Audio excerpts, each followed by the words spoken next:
Hello friends, हम कर रहे थे आरसीसी का एक बहुत ही इम्पोर्टेंट चैप्टर जिसका नाम था टोर्जन। तो टोर्जन में हमने इसके 2 पार्ट कंप्लीट कर लिए थे। आज हम इसका तीसरा पार्ट देखेंगे। तो तीसरे पार्ट में आज हम डिस्कस करने वाले हैं कोड प्रोविजंस के बारे में, ठीक है? तो कोड प्रोविजंस के बारे में हम डिस्कस करेंगे। जो कोड्स जो फार्मूलाज हम यूज़ करेंगे न्यूमेरिकल्स को निकालने के लिए, तो उसके बारे में हम डिस्कस करेंगे। तो इसमें हमारे पास है क्लास 41। तो क्लास 41 क्या कह रही है?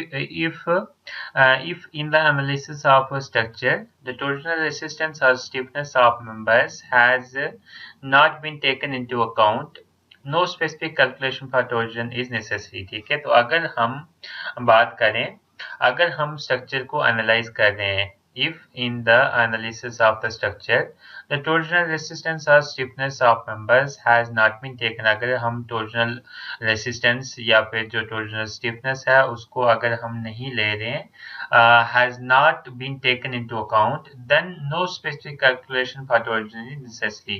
तो उस केस में हमारे पास जो torsion की जो calculation है वो necessary नहीं है, ठीक है?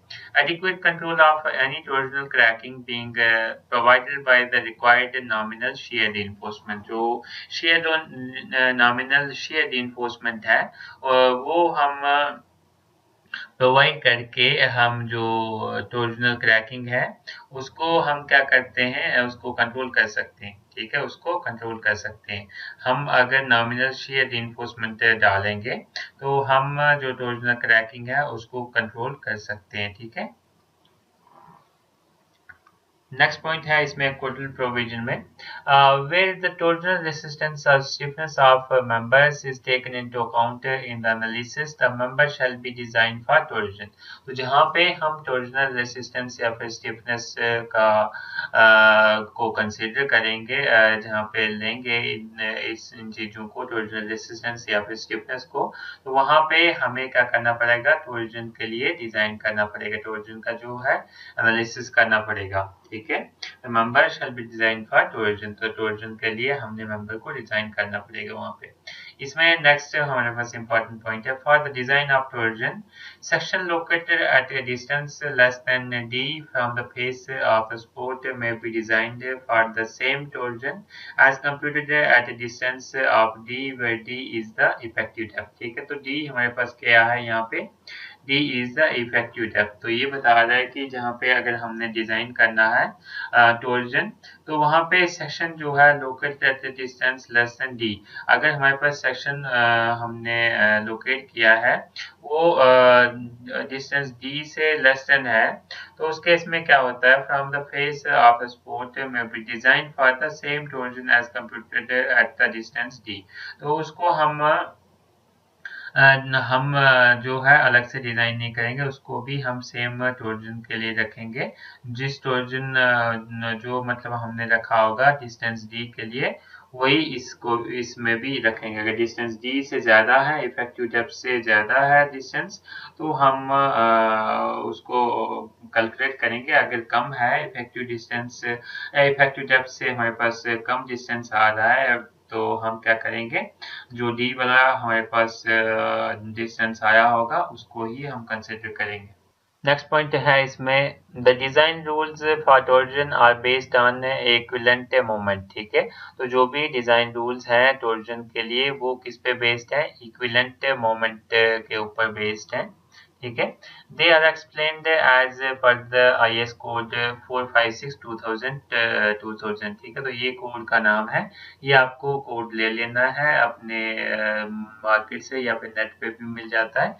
इसका नाम है IS कोड 456/2000। ठीक है, तो इसमें हम बात करते हैं, इसमें ए पार्ट हमारे पास है शेयर एंड टोर्जन। ठीक है, शेयर एंड टोर्जन है हमारे पास क्लास नंबर 41.3.1। ठीक है, तो ये क्लास आपको देख लेनी है कोड पे। तो ये फार्मूलाज वैसे आपको कोड पे भी मिल जाएंगे और कोड आपको एग्जाम में भी अलाउड होगा, लेकिन फिर भी आप अगर फार्मूलाज को याद कर सकें तो आप याद भी कर सकते हैं, रिमेम्बर कर सकते हैं। The combined effect of torsion and shear is considered and called equivalent shear। ठीक है, तो जो combined effect है torsion का और shear का, उसको हम एक साथ ही ले लेते हैं और उसको हम कहते हैं equivalent shear। ठीक है, उसको हम कहते हैं equivalent shear। इक्विवेलेंट शेयर को हम कैलकुलेट करते हैं फार्मूला से। ये इक्विवेलेंट शेयर को कैलकुलेट करने का फार्मूला है VE। VE equal to VU plus 1.6 TU by B, ठीक है। तो इसका फार्मूला हमारे पास है VE that means equivalent share निकालने का फार्मूला, इक्विवेलेंट शेयर निकालने का फार्मूला।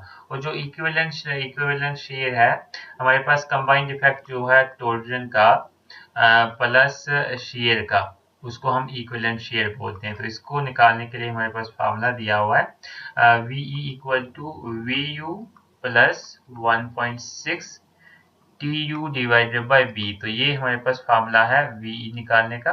तो ये आप लगा सकते हैं जब भी क्वेश्चन पूछा जाएगा कि हमें आपको इक्विवेलेंट शेयर निकालनी है, तो ये फार्मूला आपको लगाना है।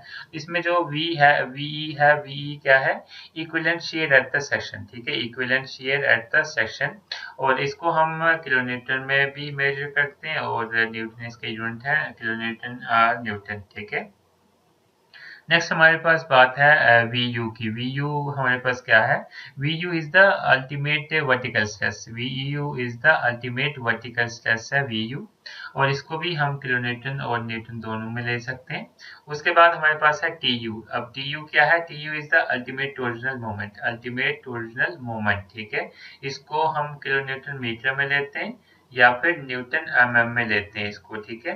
देन बी क्या हमारे पास, बी है width of the beam, beam की कितनी विड्थ है उसको हम मेजर करते हैं मीटर में या फिर mm में, ठीक है।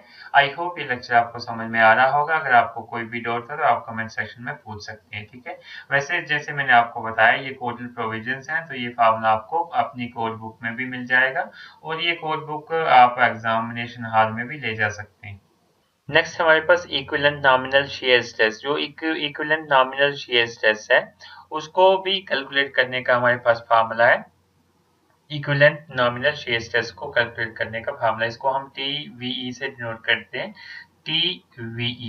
TVE आ गया हमारे पास इक्विवेलेंट नॉमिनल शेयर स्ट्रेस। इसको हम बोलते हैं equivalent nominal shear stress, equivalent nominal shear stress, ठीक है। तो इसको हम कैलकुलेट करते हैं फार्मूला से। इसका फार्मूला है TVE equal to VC divided by BD, ठीक है। B is the width of the beam, D is the depth and, ठीक है। तो ये हमारे पास आ गया। इससे हम निकाल सकते हैं TVE, that means equivalent nominal shear stress.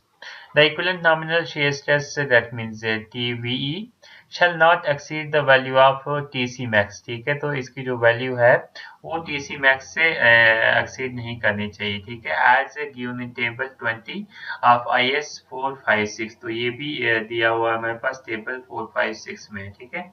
If tau VE, अगर हमारे पास tau VE does not exceed tau C, अगर हमारे पास टाउ VE एक्सीड नहीं करता, does not exceed tau C as given in the table 19 of IS 450, जो कि हमारे पास दिया है table number 19 IS 456, only maximum shear reinforcement shall be provided. तो उस केस में हम only maximum reinforcement only minimum shear reinforcement हम उसमें प्रोवाइड करेंगे। प्रोवाइडेड मिनिमम रीइंफोर्समेंट हम प्रोवाइड करेंगे, ठीक है। तो वो किसके बराबर होगी हमारे पास 0.87 F of Y into A of S V into D divided by S of V equal to 0.4 BD के बराबर, ठीक है।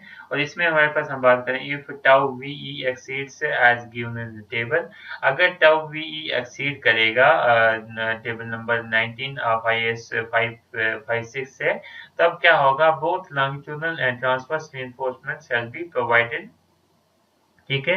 तो जो बोथ हमारे पास लॉन्गिट्यूडनल एंड ट्रांसवर्स रीइंफोर्समेंट है शैल बी प्रोवाइडेड, तो हम दोनों को ही हमें प्रोवाइड करना पड़ेगा। तो ये हमारे पास किसमें दिया है, क्लास 41.3.3 में, ठीक है। If you like the videos then like, comment, share and subscribe my YouTube channel.